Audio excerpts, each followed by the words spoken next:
guys, this is Chelsea with Ale and Ada. A couple of weeks ago, some of you were on a live, like an Instagram live with us, and I started talking about sourdough baking, and a lot of you were interested. So I decided that I would give it a go of showing you guys how I bake sourdough in my kitchen. So welcome to our kitchen. Sorry the lighting's not awesome in here, guys. We don't have a window in here. So you can see that we have a window in our back room. That's where we normally record, but I'm not gonna be able to show you how to bake sourdough back there. So bear with us, we're not like professional filmmakers, so I'm doing the best I can with what I've got. But to start, I wanted to show you guys how I feed my sourdough starter. I know a lot of you don't have one yet, and I made mine 6 years ago.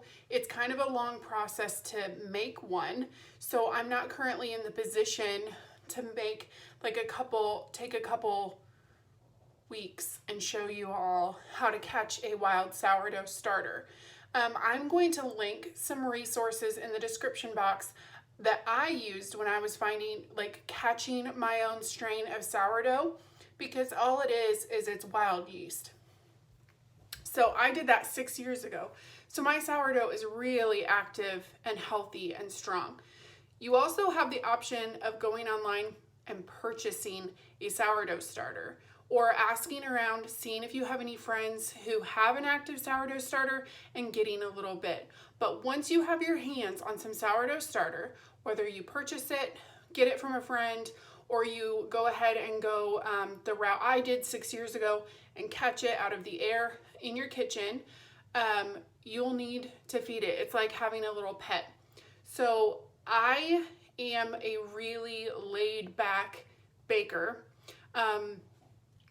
When I'm making a recipe, I measure everything and I do it by the book, but when I'm feeding my sourdough, I do it by look and feel. So I'm gonna show you how easy it is to feed and maintain a sourdough starter. So all I have today is I have my sourdough crock. You don't have to have a dedicated crock, as you will see when I feed it, but I got one for Christmas and I love it. I'm going to be using a plain old mason jar, and then a lid for my mason jar that is not airtight.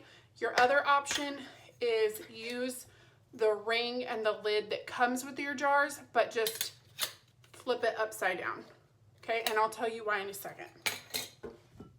So I just pulled my sourdough starter from my refrigerator. So this is cold, it's not very active. This is a perfect time for me to do a sourdough discard recipe, which I can show you guys at some point a couple of my favorite sourdough discard recipes. But this is what it looks like. It's thick. See, it's airy in there. And that's what you're looking for in a really good active sourdough. So I don't want to fill this whole thing with sourdough right now. I don't need that much. I'm not baking that much. So what I'm gonna do is I'm literally going to scoop out a big glopful. I keep a thick sourdough starter. I think it's easier to work with.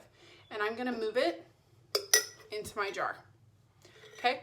And the only reason I'm switching it into a jar is because as you bake and keep sourdough, it'll get a little crusty in whatever container you're keeping it in. That's totally normal. Every once a week or so, I move it into a new container and I wash the other one, and that way everything kind of stays fresh.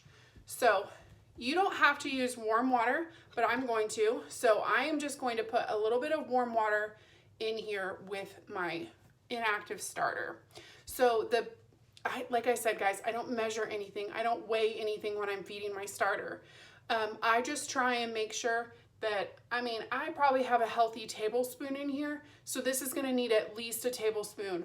So I'm gonna use warm water. That's not super critical, but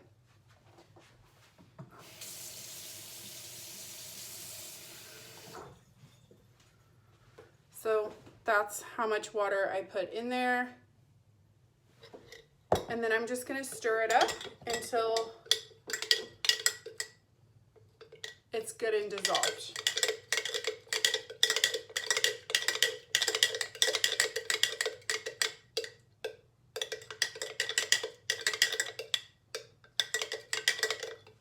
Okay, it's not completely dissolved in there and smooth, but it's good enough. All right, and now I'm going to feed it flour. I use unbleached all-purpose flour. You can use whatever brand you prefer. I'm partial to King Arthur Baking Company. I've also used Bob's Red Mill. It works fine. The most important thing though is feed it unbleached. You can also keep a whole wheat sourdough starter. You can keep a rye sourdough starter, but the way I bake for my family, I just keep it all-purpose flour. It doesn't mean I can't bake whole wheat bread with this, because I do. In the future, when I make a baking video, I will explain all that to you. But right now, I just want to focus on, if you get your hands on a sourdough starter, how do you keep the thing alive? So this is just my sourdough starter and the water, and I'm gonna add enough flour and mix it up until it looks like a thick muffin batter. So let me grab, and I don't know how much of this I'm gonna use.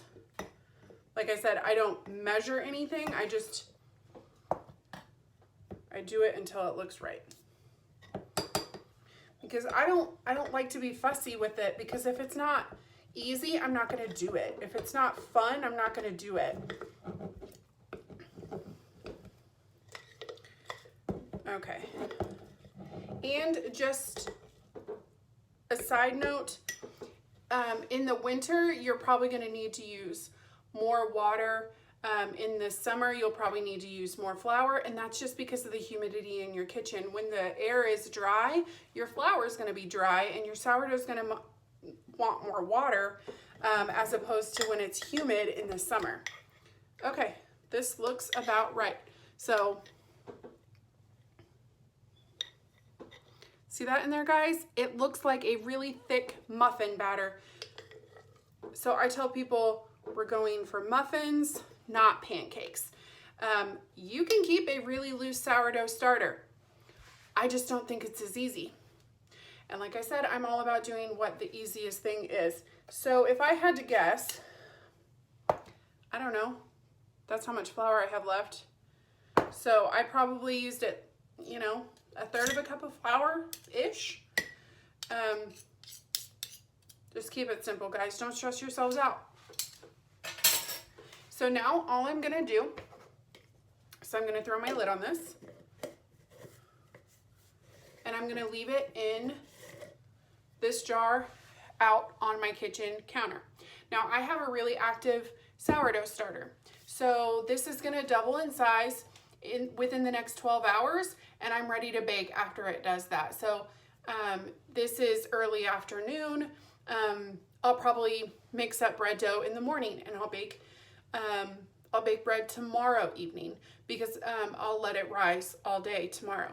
So this is how easy sourdough starter can be, guys. I just fed it. I'm gonna leave it overnight, come and make bread in the morning, go about my entire day. I'm gonna run my errands. I'm gonna do my job. I'm gonna do everything that needs to get done, and then I'll bake bread tomorrow night for dinner.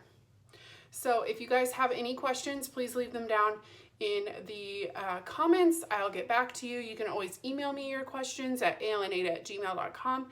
And like I said, I'm going to be making more videos. This is just a really quick, simple one on how to feed a starter once you have one. Bye.